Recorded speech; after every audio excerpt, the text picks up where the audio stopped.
So we're going to be talking about sugar today, and this is a great time to be talking about it because we just had Valentine's Day, so I'm sure everybody has some candy at home, been eating a lot of sugar from Valentine's or even really just being at home in general. So we're going to talk about sugar. So the objectives for this lesson is to not only just talk about sugar, but to learn about carbohydrates, because if you've done any research about sugar, you've probably gone down the carbohydrate rabbit hole. So we're going to talk about what those are, what the purposes they serve for our body. We're also going to talk about nutritive and non-nutritive sweeteners, the forms of added sugar, and recommendations for exactly how much sugar you should be eating. And then we're also going to talk about ways that you can reduce your sugar intake, specifically added sugar, whenever you're purchasing or preparing foods at home. And then we're going to talk about, there's one activity in here for setting personal goals and ways to improve your health, and we're going to do some of those as well.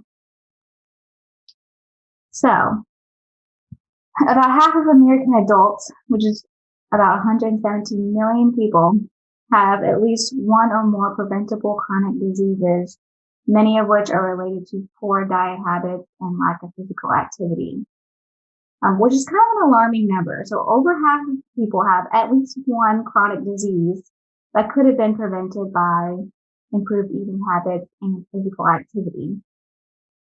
Among those chronic diseases are cardiovascular disease, high blood pressure, type 2 diabetes, and certain types of cancer.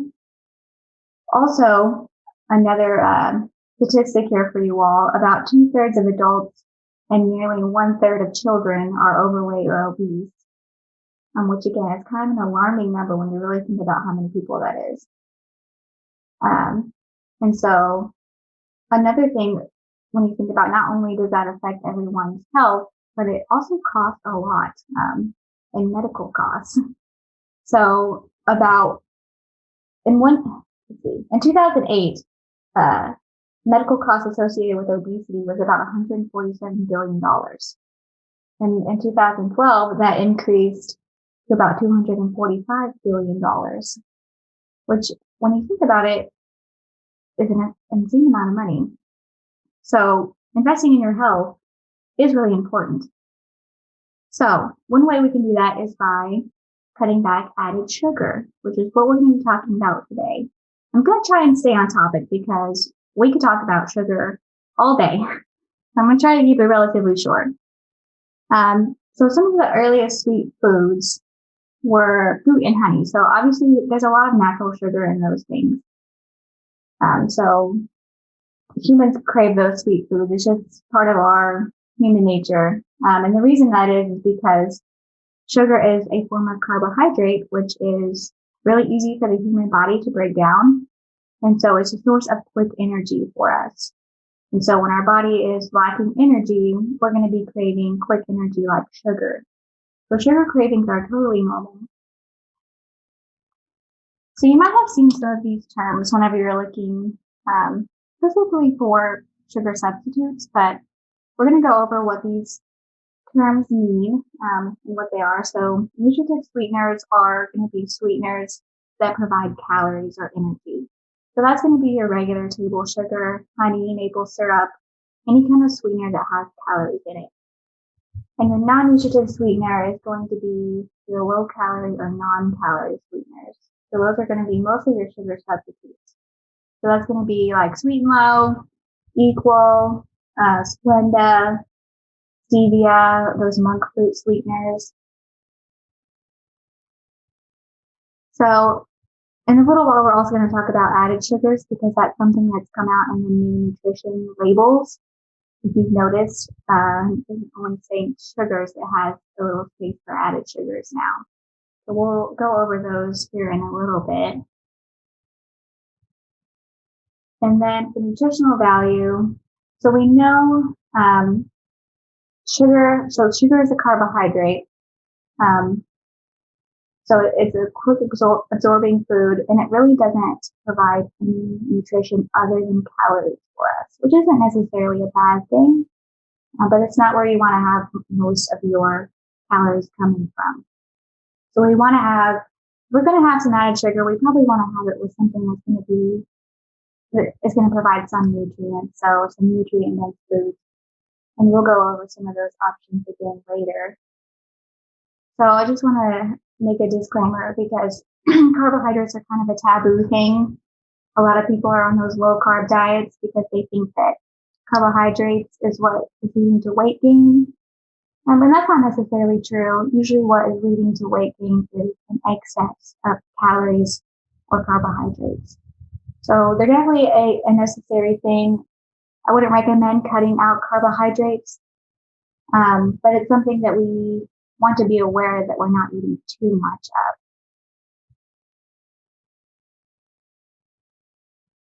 So since we're going to be looking at nutrition labels later, I thought that we should go over some of these.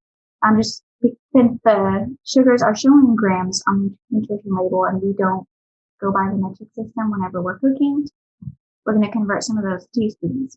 Because when we're looking at that label and we see grams, it doesn't always really mean too much to us because we don't know exactly how much that is in terms of teaspoons. So 4 grams of sugar is going to equal about 1 teaspoon. So 12 grams is going to be about 1 tablespoon, and then 192 grams is about 1 cup. So just something to keep in mind, especially whenever you're making things at home, exactly how much that would equate to in grams.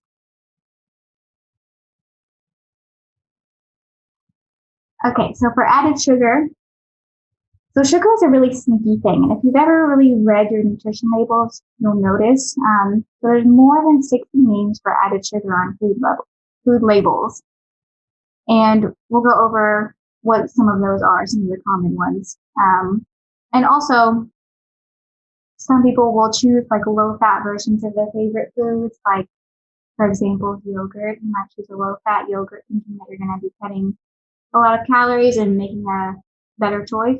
But in reality, a lot of those low-fat products, they have to find some way to replace that lack of flavor from taking away the extra fat, and it's usually going to be replaced with sugar. So when you look at the label, you'll notice between the regular yogurt and the low-fat yogurt, the low-fat one will probably have more added sugar in it than the regular one. So it's not necessarily the better choice.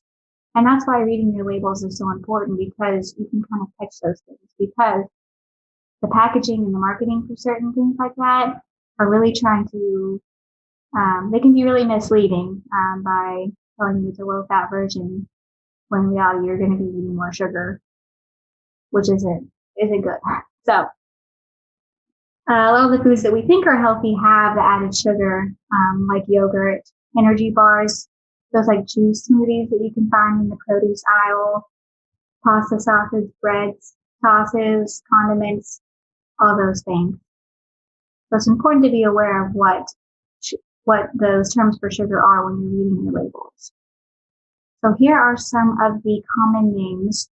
A lot of these are pretty obvious that it's sugar, but there's some strange words that you may not recognize that are sneaky ways for adding sugar.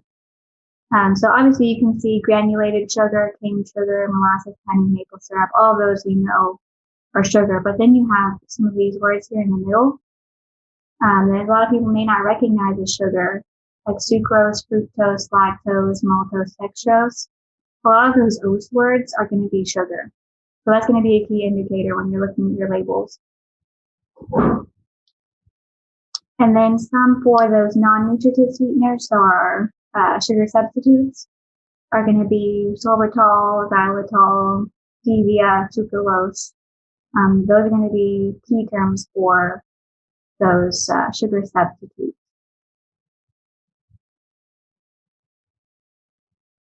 So here's a lot of the common sweeteners. So these are your common sugars.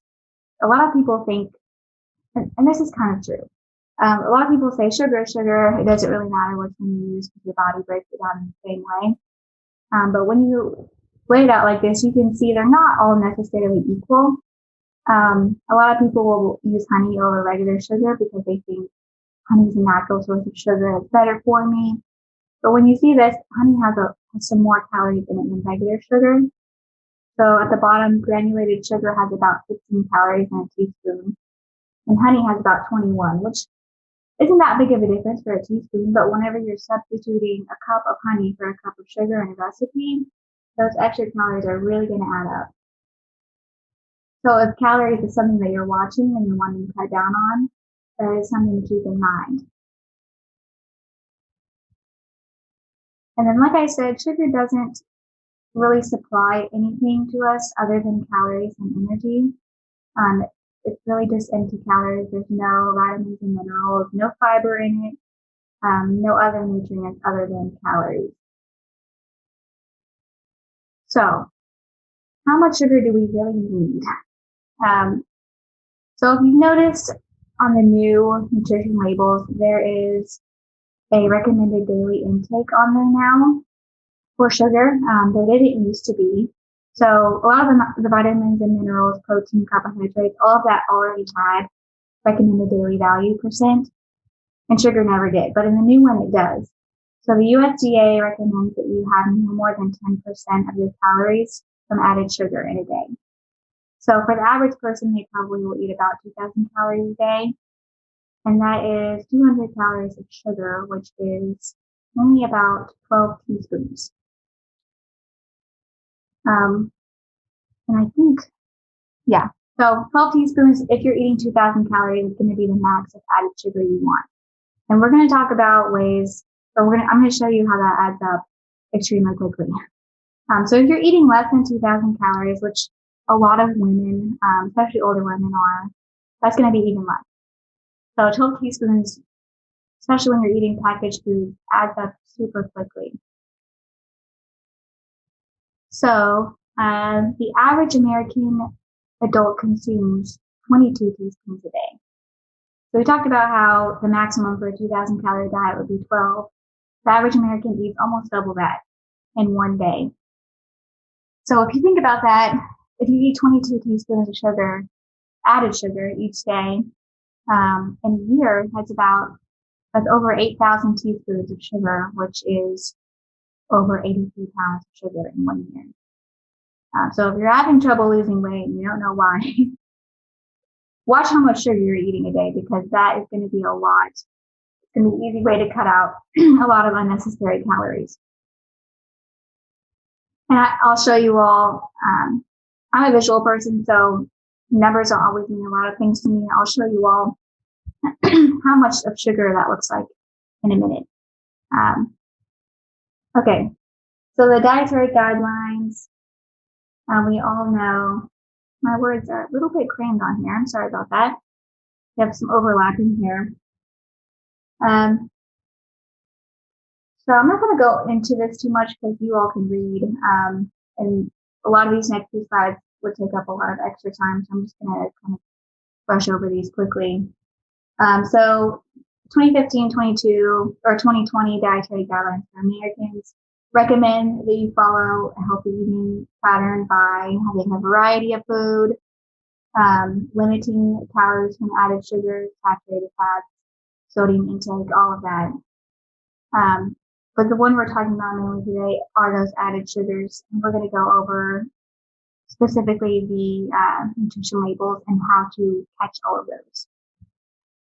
So here's a table. This just kind of shows the current eating patterns of the standard American. And in all honesty, this chart is a little confusing to me. But just the gist of it. So it shows that most Americans are over on the recommended amount for saturated fat, oils, and added sugars and sodium. Most Americans are not getting the recommended amount of vegetables and fruit in a day, and they're eating too much added sugar, not enough protein, not enough dairy. So we're going to go over ways that we can improve that in a little bit. And on here you can see, here's a pie chart that shows where most of the Americans are getting their added sugar per day. And most of it is coming from beverages. Those are your sugar sweetened beverages like soda and fruit juice, sports drinks, things like that. And the other large one is snacks and sweets. So the bulk of added sugar are coming from sugar sweetened beverages and snacks. Something to keep in mind. So if you will teach this lesson in your clubs later on, one of the activities that you do is practicing mindful eating. And you do that by tasting grapes, just noticing the sweetness of them. We're not going to do that today because we're virtual, but that is in the lesson. So I would recommend doing that if you will do this later in person. We're just going to skip these slides for now. Okay. Now we're going to talk about sugar's role in health. We obviously know too much sugar is a bad thing. So like I mentioned before, sugar is an empty calorie. Empty calories. So it doesn't provide us any nutrients per se. It just provides us with calories. And sugar can be villainized a lot. So, you might see a lot of people trying no sugar diets like Whole30 and paleo and all of those bad diets. And sugar is not a bad thing. Like I said, our human instinct is to crave sugar because it's a quick energy. So having sugar is not bad. Having too much sugar is bad. So too much sugar, which we've already discussed, the average American does have too much sugar, leads to obesity and weight gain. And obesity and weight gain is a strong risk factor for those chronic diseases that I mentioned earlier, like diabetes, heart disease, high blood pressure. So sugar is not what's causing those chronic diseases. It's the aftermath of having too much sugar and having excess weight that causes those. So something to keep in mind. And also it causes poor dental health. So you have tooth decay and cavities, which is another concern, especially in children. So ways that we can reduce added sugar in the diet is to choose fresh fruits and or canned fruits in their own juices as opposed to heavy syrup. Cut back on those snack foods and desserts because as we saw in that pie chart, that is where a lot of Americans are getting their added sugar. When you do want something sweet, instead of choosing like a cake or a packaged cookie or something like that, you could choose fresh fruit or the canned fruit and fruit juice.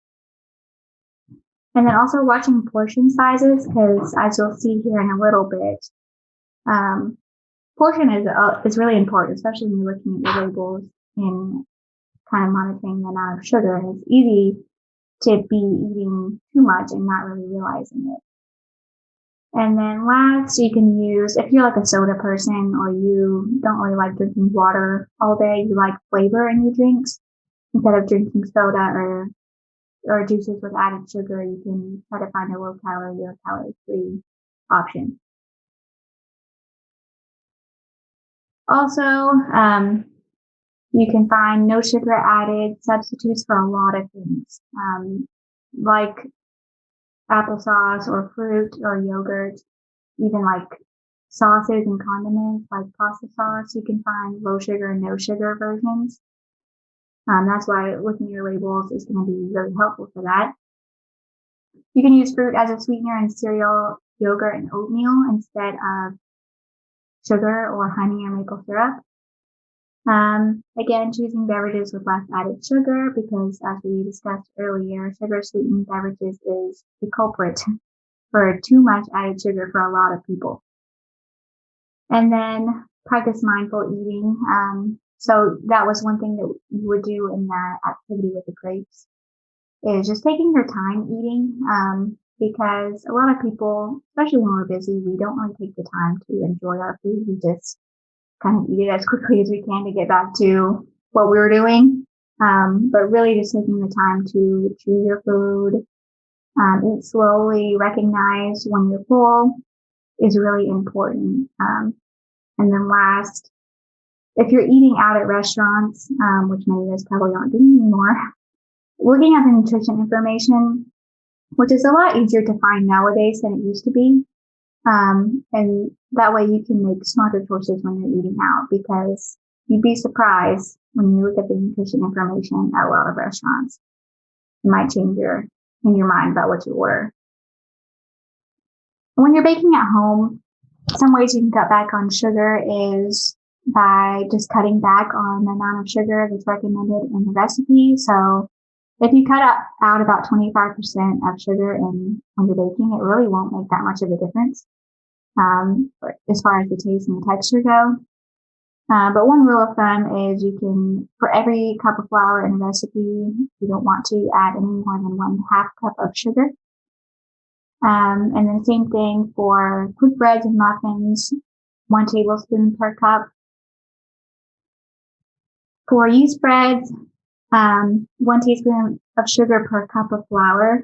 It is necessary for yeast breads because yeast eats sugar, so you don't want to cut it out because you want your yeast to rise.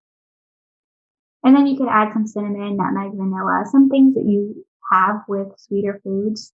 But even though that's not necessarily adding sweetness, it might kind of fool your brain into thinking you're eating something sweet because you have cinnamon and nutmeg and vanilla in your sweet foods. And then obviously we can use some sugar substitutes when we're baking. And this really is going to take some trial and error because not everyone has the same taste for sugar sweeteners or sugar substitutes. So you're not going to have the same product, obviously, because it's not going to be the same as sugar.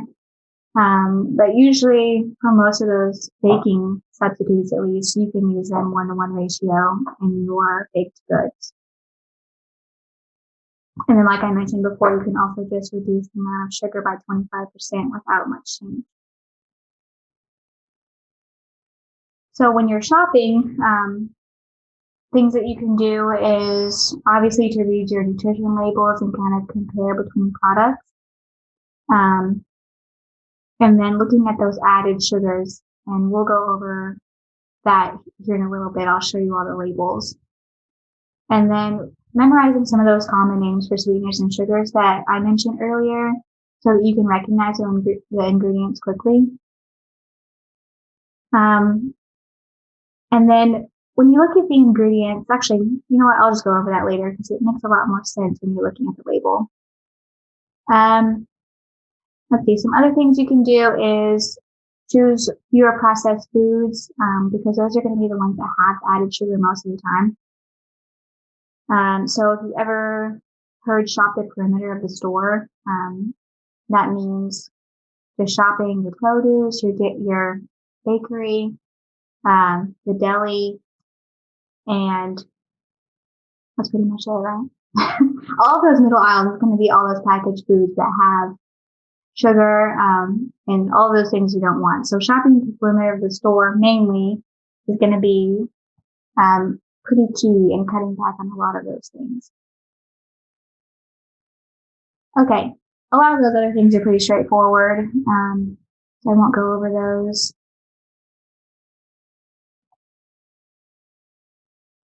Okay, so here's the food label. So on the left here is the old one, and on the right is the new one. So you can see the differences when you compare them side by side.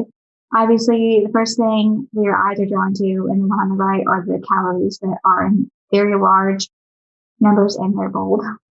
But if you go on down, you can see total sugars.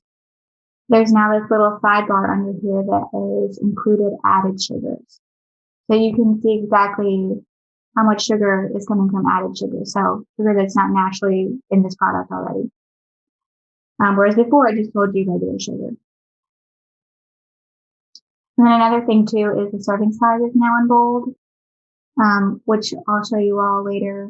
Serving size is really important to pay attention to because a lot of packaged foods can be misleading because they'll have the serving size be really small. And so if you don't pay attention to that, your eyes are drawn to this right here, the calories. And you're like, oh, that's not very many calories. And then you realize a normal serving of what you would usually eat is 2 or 3 times what the serving size on the packages. And you're eating quite a bit more than what you thought. So those are the differences. So this is your PowerPoint. So in a minute, I'm going to switch to my document camera, and we're going to go over some examples of finding the added sugar and the activities that come with your own lesson.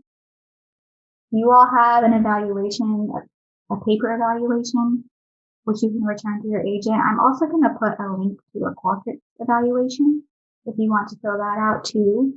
It's the same thing. I just made it online. So I'll do that at the end. So if you all don't mind to take a couple minutes to fill that out at the end, I'd much appreciate it. So are there any questions so far? I know this is a lot of information. It's kind of a lot to go over in 30 minutes. But before we move on, does anyone have comments or questions so far?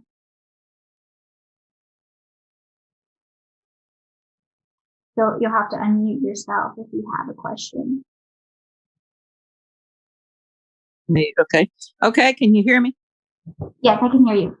Okay, in that sugar, the added sugar percentage and the other sugar percentage, do you add those together for your daily requirement?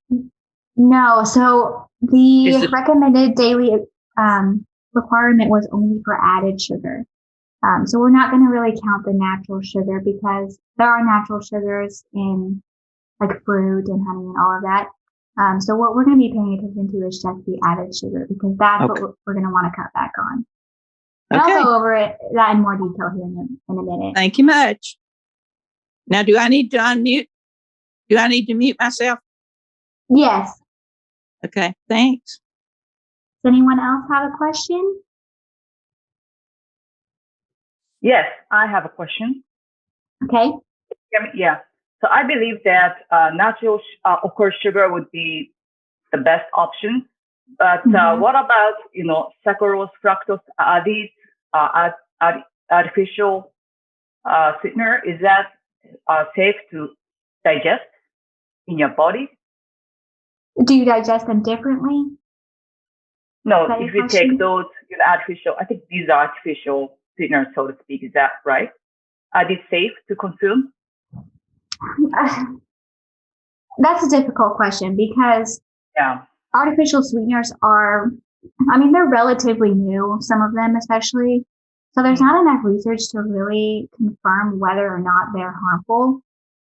Because so far we really don't have any. So, depending on who you ask, they're not harmful unless you consume them in large quantities, which I don't think most people do. So that is something to keep in mind if you're going to use them like as a substitute in brownies, because you're going to use a lot more than just the amount that you would to like sweeten your tea or something like that. So for consuming them in large quantities, I would not recommend that.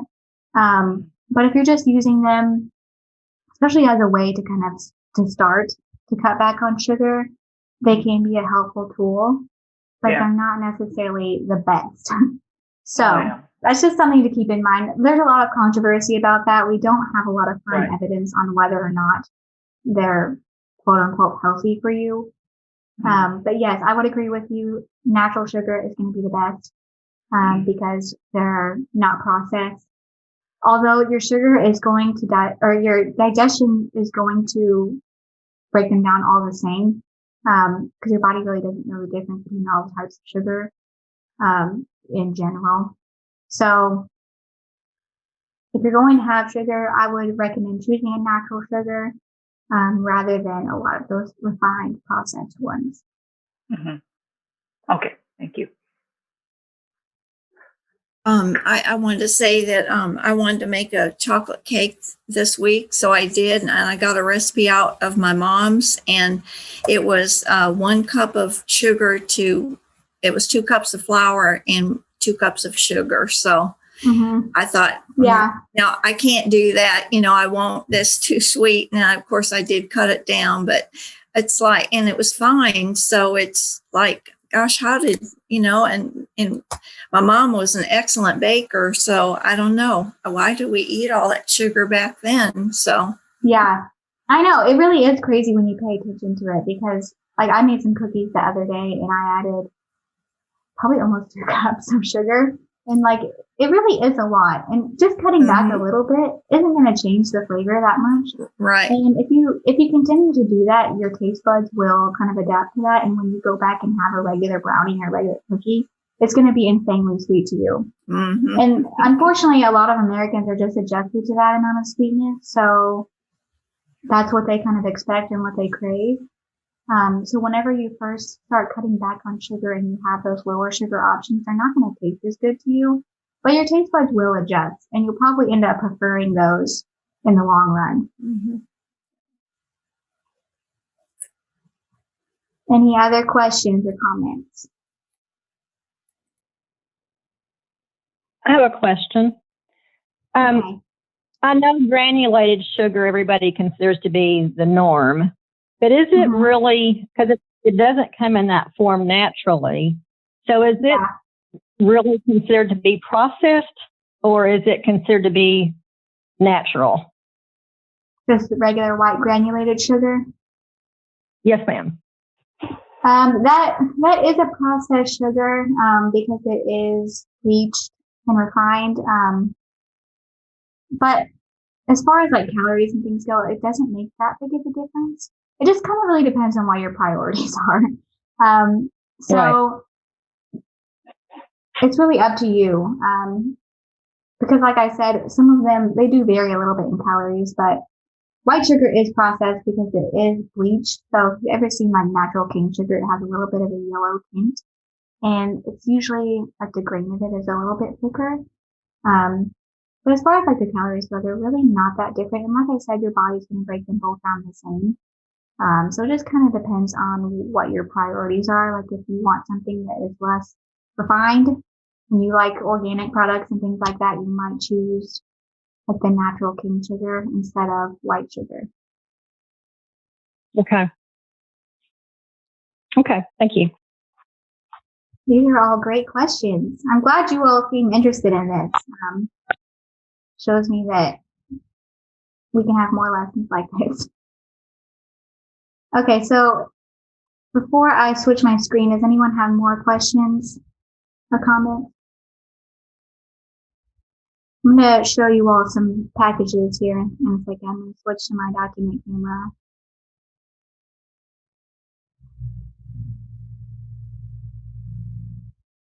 Okay, so can you all see this okay?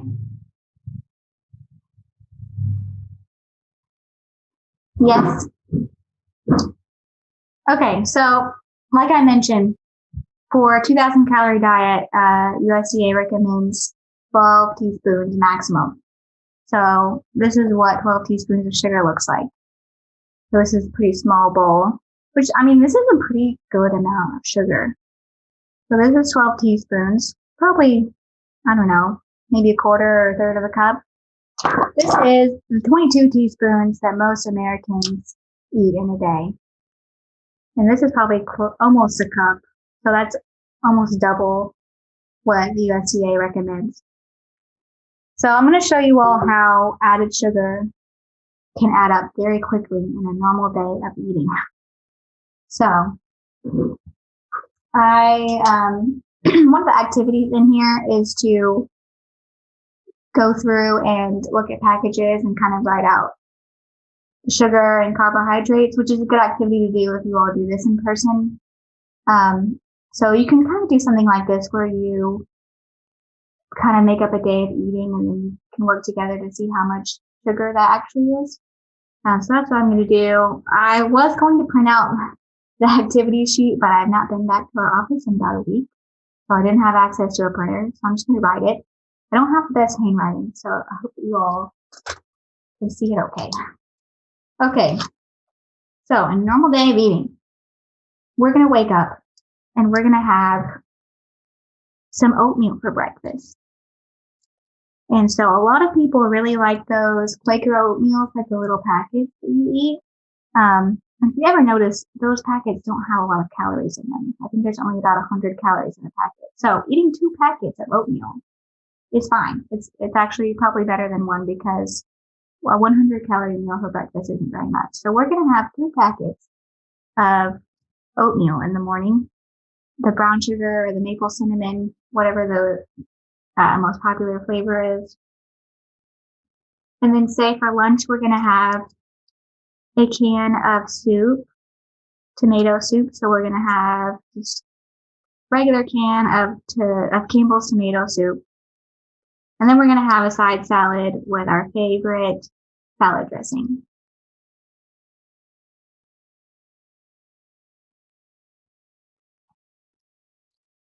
And then say we're kind of hungry in the afternoon. We want a snack to hold us over for dinner. So we might have a granola bar. So we're going to have let's say we have kind of a sweet tooth. We want something sweet. We're going to have a chocolate chip Clif Bar for our snack. And then at dinner time, we have thrown a pork tenderloin in the crock pot. So we're going to make shredded pork sandwiches for dinner. And we're going to add our favorite barbecue sauce to it. And then we're going to have that with a side of broccoli and tater tots with ketchup.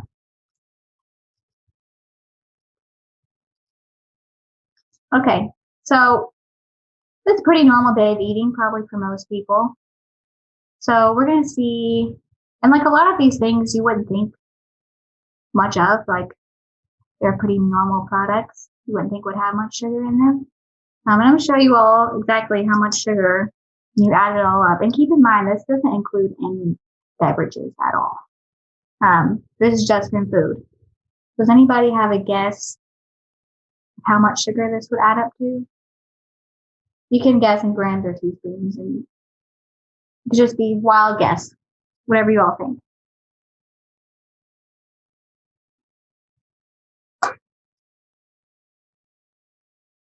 No guesses? 1,000 1,000? calories, Grams? I guess. I'm thinking. Calories. Yeah, calories. Yeah. I didn't calculate calories. Any guess for, we'll guess for teaspoons.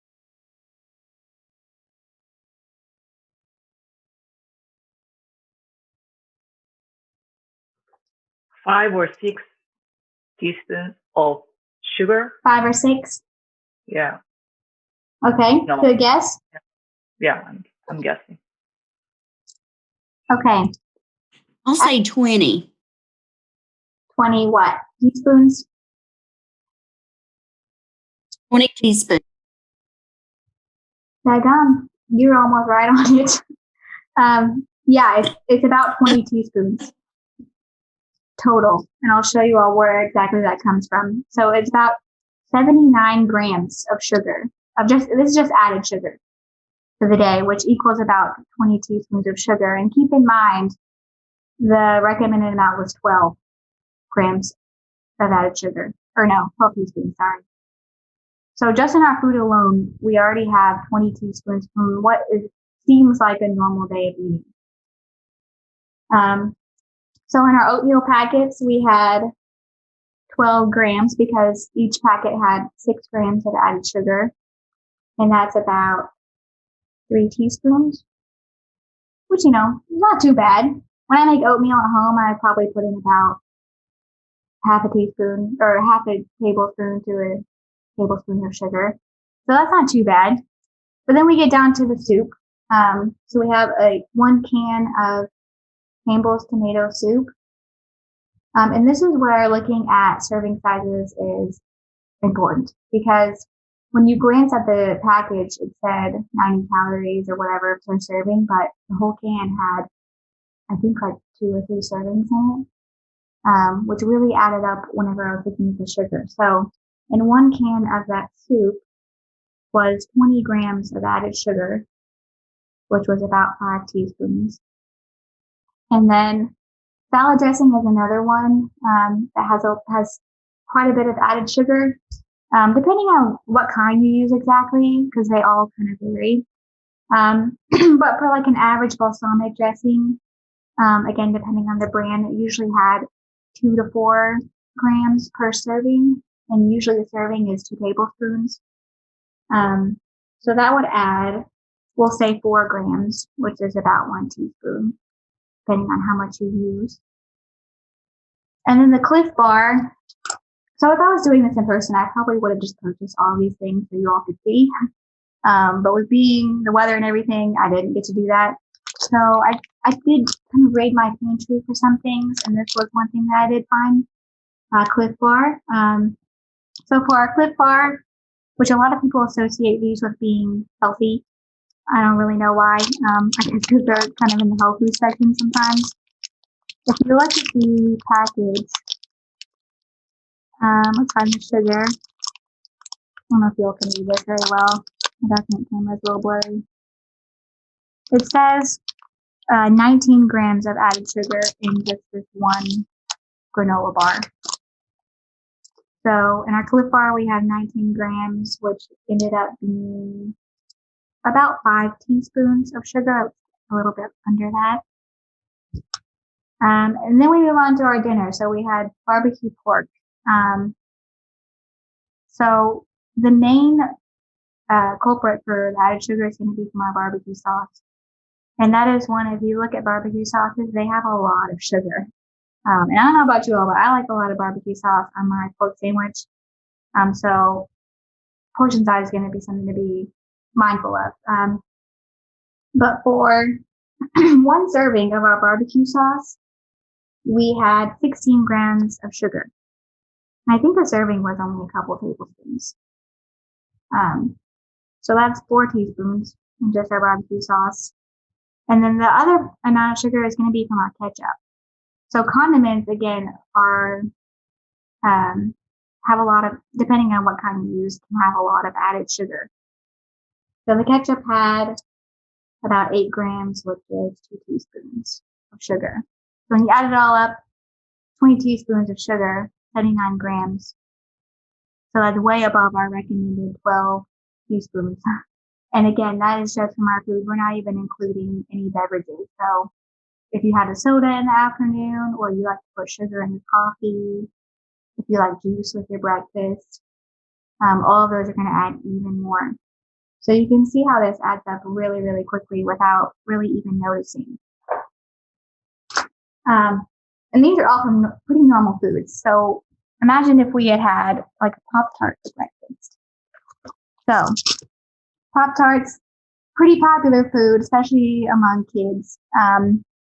And when we look at the, hopefully you all can see this, when we look at the nutrition label, see there's a bit of a glare on here. There we go.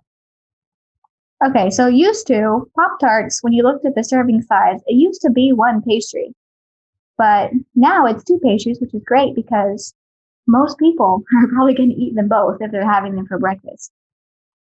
So you go down and look at the total sugars down here.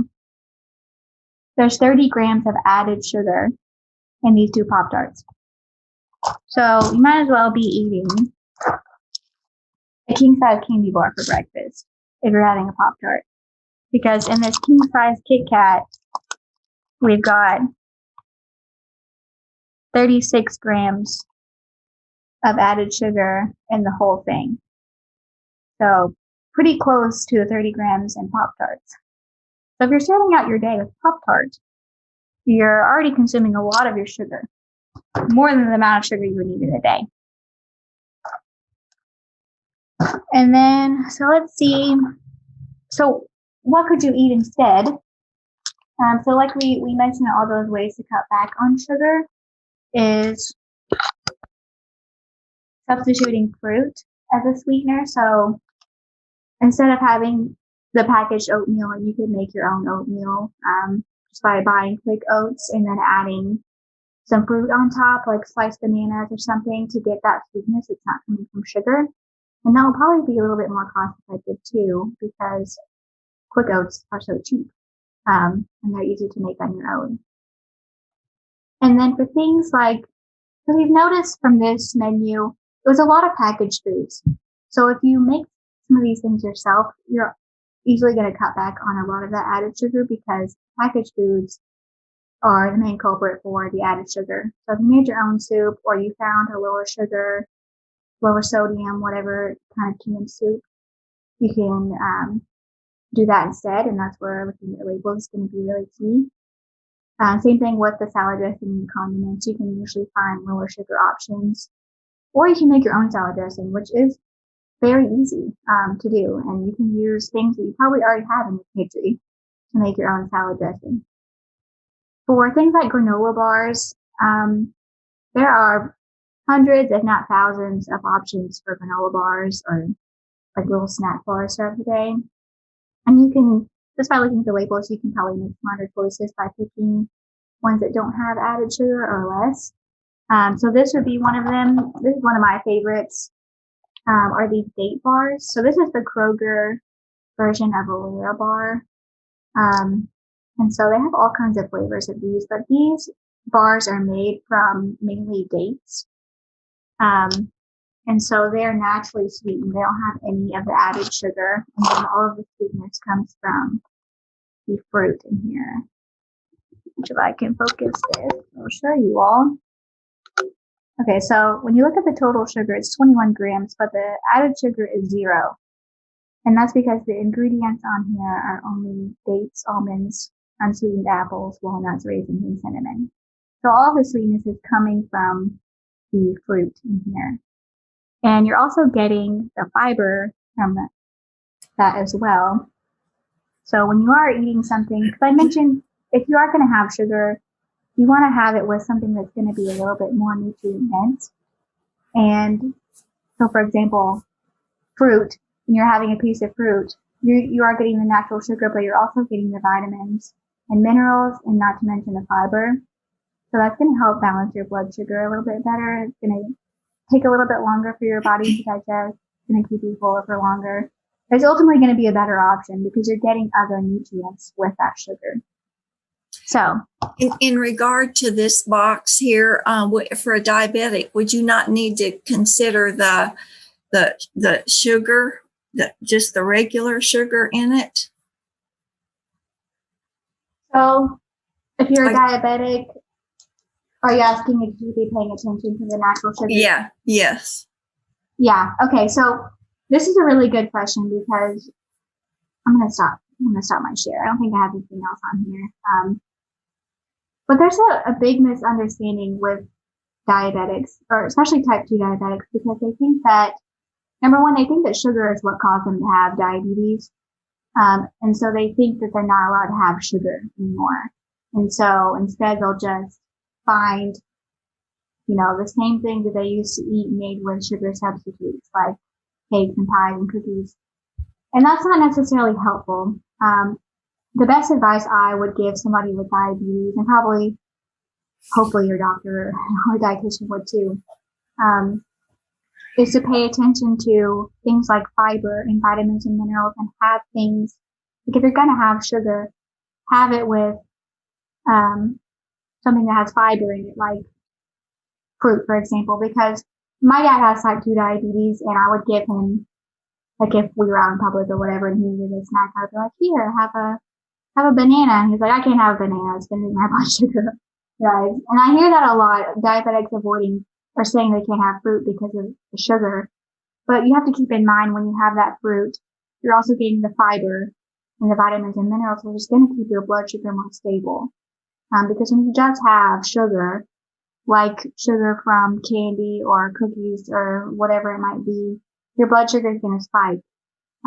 And so you're just going to be on this roller coaster all day.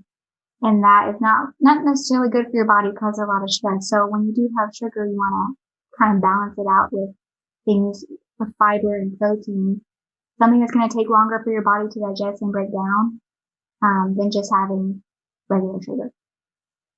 So yeah, I would keep in mind if you have diabetes, just total added sugar. But I wouldn't say totally avoid it. Just be more mindful about having things that are going to give you a little bit more value than calories. Thank you. And like I said, this is something that we could probably talk about all day. It's really difficult to just go over stuff like this in 1 hour because there's just a lot to know about not only sugar, but just in nutrition in general. And there's a lot of information out there that can be confusing or misleading. You're not really sure what to do, what's right. So it's kind of tough to just go over this in 1 hour. So, I'm glad that you all have questions because I'm sure I'm skipping over some things that you all are curious about. I have one comment about the condiments. I used to be a school nurse, and a school nurse friend of mine, we had a student who liked to have lots of ketchup with their lunch. They wanted to eat like 9 packets of ketchup. And usually she was diabetic. So usually we didn't count all that extra sugar. We didn't usually count condiments that much. But when you have that much, you really have to pay attention to how much sugar their intake is from their condiments. Yeah, I know. And like I mentioned, condiments, they can be, and like that's one of the things where you can mindlessly eat a lot of ketchup and you're like, you don't think twice about it, and it adds a lot of sugar and you don't realize it. And especially with kids, some like to have a lot of ketchup or dipping sauce or whatever for the fries and the chicken nuggets. One thing I will show you all, if anybody likes to go to like Chick-fil-A and get the Chick-fil-A sauce, if you look up nutrition information for that, it's like one of the worst ones that you can choose, at least as far as calories go. But I'll show you all how you can kind of identify how much sugar is in these little packages like that. So I'm going to grab one. I think I have one in my refrigerator.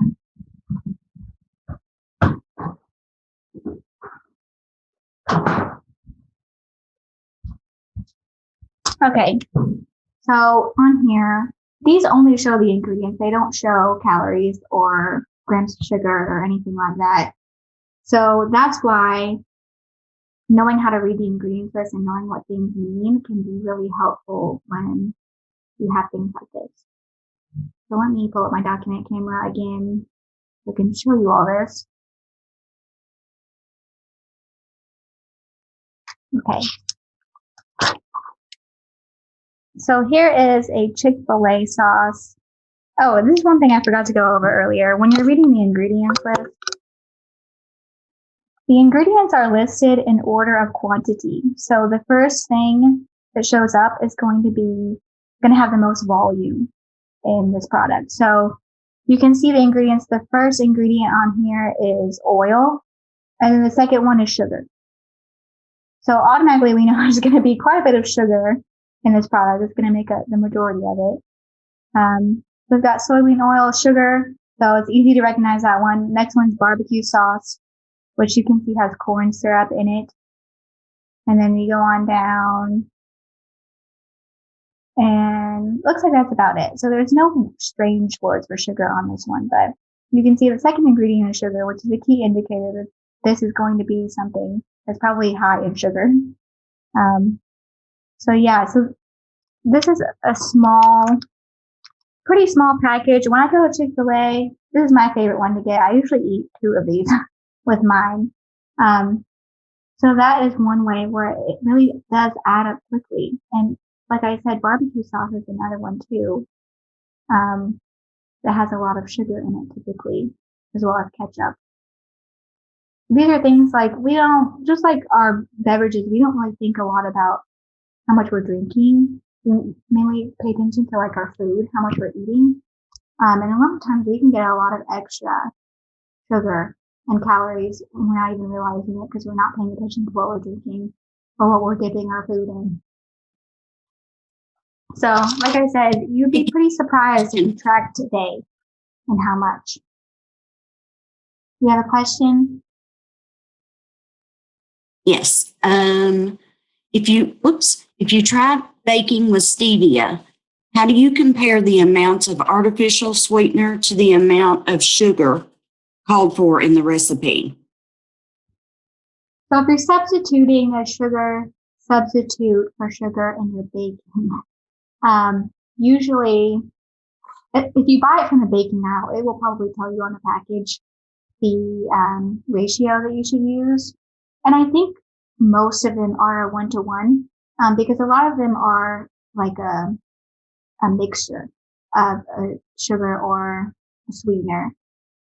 But if you're not sure, like if you just have like Stevia or xylitol or something that just comes in a big bag and doesn't tell you, I would just look it up online, because sweeteners, depending on what kind, can be like hundreds to thousands times sweeter than sugar. And so you wouldn't necessarily want to use a 1-to-1 ratio for some of them. But a lot of them are going to be 1-to-1, like the ones you find in the baking aisle. So I would pay attention to the packaging and see if it tells you. If not, I probably would just Google it Or you can just experiment too if it's like something small like oatmeal or something like that. Does anybody use baking substitutes regularly? Anybody a fan? My son is diabetic, and I've tried it, on one or two things from him for him. So I'm not that familiar with it yet. Yeah, it's really kind of I know some people that don't like, because I mean obviously it's going to change the taste if you're using the substitute as opposed to regular sugar. So some people like it, some people don't. I think it's kind of an acquired taste, like I mentioned before. But those baking mixes that you get in the baking aisle, like I said, it's not like a blend of sugar and sugar substitute, so it's not too much of a difference. But if you never tried substituting with sugar, maybe start with one of those before you go all the way and see how you like it. They can be a little bit expensive. Mm-hmm. My husband is diabetic, and I do make his favorite is the chocolate oatmeal no bake cookies. Mm-hmm. So I put Truvia in that, and you can taste a little bit of a difference, but it still gives him the sweet taste that he craves, and so he loves them. Mm-hmm. But then I've used the like Swerve and different things like that, and they turn out really well. But I usually, like what you suggested, I normally try to use like pear sauce or applesauce or something like that in it. And and figs are great. They are very sweet. So I usually try to use them because they're more natural. Yeah. And there are so many more products like that now than there used to be. So options are much greater than probably they were 5 or even 10 years ago. But yeah, you mentioned figs. These are, I was about to show these to you all earlier. These little fig bars are like one of my very favorite snacks. And so these are sweetened with figs. And they do have some sugar in there too. But another one, you mentioned use figs to sweeten your baking. Another one that's really good to use is dates. If anyone has ever used those like large medjool dates you can find at the grocery store. Mm-hmm. I use those as a sugar substitute as a 1-to-1 ratio. You can kind of make I make a date puree with it.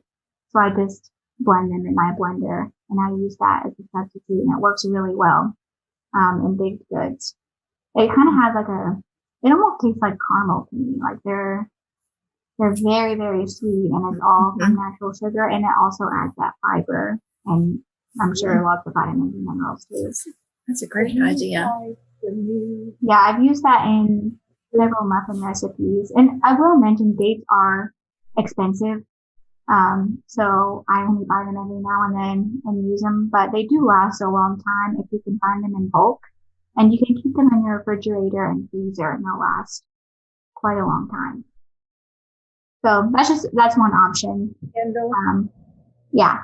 do you know anything about the new one out made from monk fruit? The monk fruit sweeteners? Yes.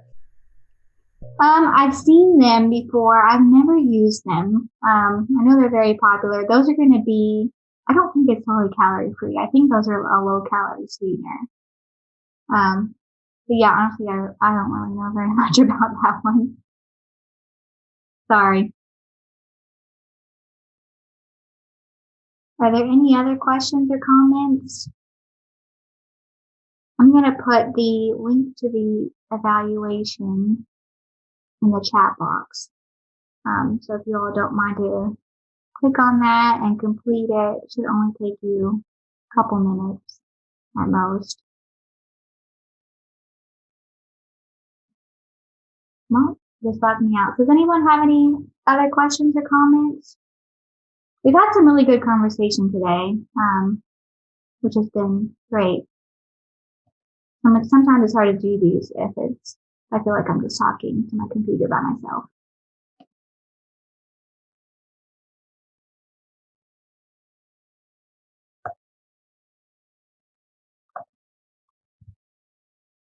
Okay, so in the chat, I've put the link to the survey. I'm also going to put my email in the chat. So if you all do have questions or you think of something later and you want to reach out to me, feel free to send me an email. And again, I am the Powell County FCF agent, so you could try to reach me at the office. I'm not always there, but you can leave me a message and I'll get back to you all. But yeah, so again, for the materials that you all have for your leader lesson, you'll have the PowerPoint, the evaluation, a couple of activities. Oh, we didn't talk about the goals one. I'll bring that up really quickly. So one of the activities, I'll share my screen again before I let you all go, show you guys these. So the first activity I mentioned earlier is this one, where you just kind of go over the nutrition facts panels and you can choose a food item and you look at the servings, the calories, sugar, and all of that, which would be fun. I would recommend doing this if you all do this in person. Is like you can find maybe your favorite snack or your favorite drink and just kind of go through, break down these items, or you can make up a day of eating together as a group. Your other activity is the goal setting one. And so there's two things you do in here. First, when you kind of examine your own food choices and you set a goal based on that. So the example here is cereal. So say you have a bowl of cereal every day for breakfast and it's Frosted Flakes. One of the goals you can do is to find a swap for that that's going to be lower sugar. So maybe you'll find like regular cornflakes and put fruit in it as a sweetener instead. And so you can kind of make your own goals based on your food choices. And I think it would be fun to do this as a group too, or as a club. The other one is setting a goal. So again, your first one would be to compare labels and choose. The example here is to choose 3 substitutes for higher sugar foods of things that you're already eating. So one of those might be your cereal. Another one might be your afternoon soda or your coffee. And then maybe you eat spaghetti once a week and you find a lower sugar option for your pasta sauce. You could also, like I mentioned, do this as a group or as a club and maybe decide as a club we're not going to serve soda at our potluck lunches or dinners. Or we're not going to serve sugar sweetened beverages, and kind of have that be like your group policy for your group goal for the year or the month or however long you all decide. It doesn't have to be something you do on your own. I think it'd be fun to do as a group or even as with your family or your household, kind of talk about these things. And it is kind of fun to go through your pantry or your refrigerator and find all of those things, like look at the labels and find things that are kind of a higher sugar food, maybe something that you didn't expect. So those are your activities. This is the flyer, which you can customize, and the evaluation. So this is the paper evaluation that you all should have received. The same questions as I put in that one online. I think that's all of the materials that you guys got.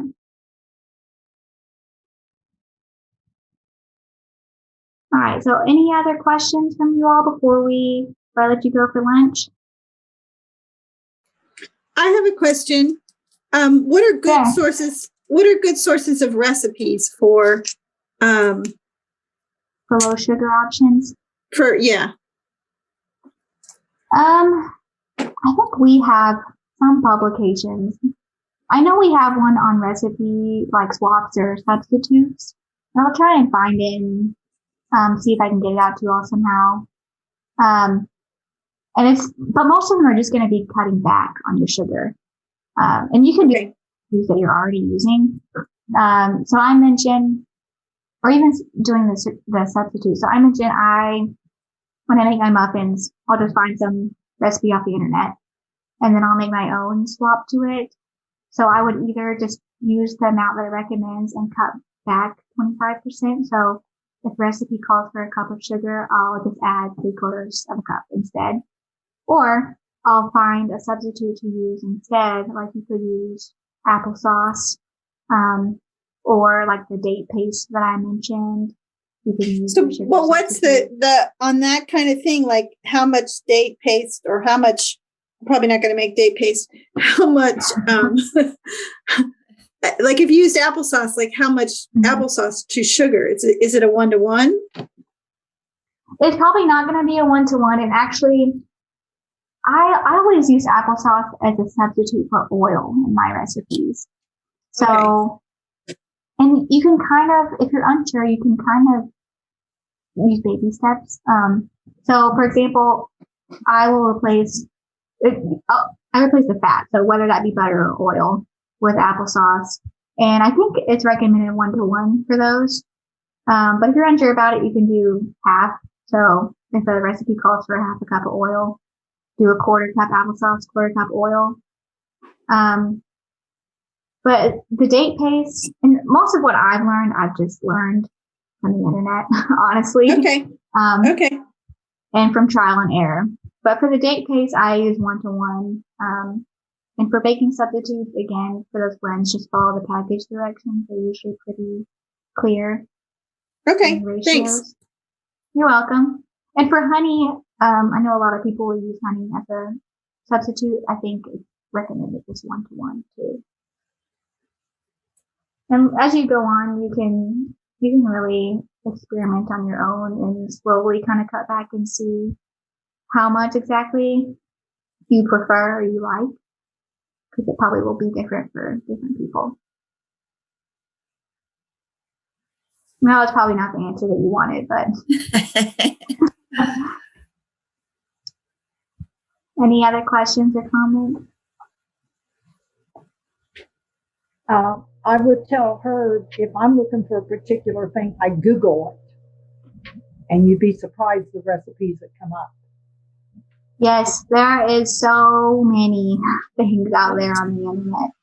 Some good, some bad, and you'll find out which ones are the bad ones when you come out with cookies that are like a sheet of paper.